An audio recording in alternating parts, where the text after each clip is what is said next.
এইখন চিনেমাতে পবিত্ৰ ৰাভাৰ উপৰিও অন্যতম এটা চৰিত্ৰ, চাৰিটা বিশেষ চৰিত্ৰ আছে। আন দুগৰাকী সিদ্ধাৰ্থ আছিলে আৰু বিক্ৰম ভূঞা আছে, তেওঁলোক আহিব পৰা নাই।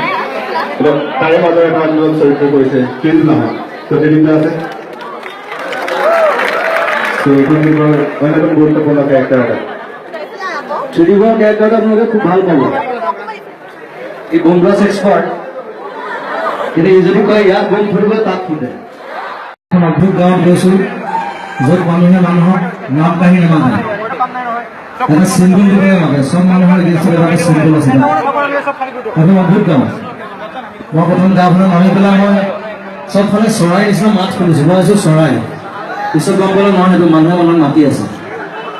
অদ্ভুত জেগা দেখিছোঁ আৰু অদ্ভুত এক্সপিৰিয়েঞ্চ। আৰু বিভিন্ন ঘাট প্ৰতিঘাত হৈছে চিনেমাখনত। ইনজিঅ'ৰ হৈছে, বহুত খণ্ডমূল হৈছে, ফ্ৰেকচাৰ হৈছে, বিক্ৰমৰ ভৰি ভাগিছে, ই দুখ পাইছে ত্ৰিদীপে, ইও শ্বুটিং চাবলগীয়া কৰিছে ভূমিকাৰ ঘৰৰ। আৰু কমপ্লিটলি এখন এডভেঞ্চাৰ, 2 বছৰ ধৰি এটা এডভেঞ্চাৰৰ মাজত আছিলোঁ।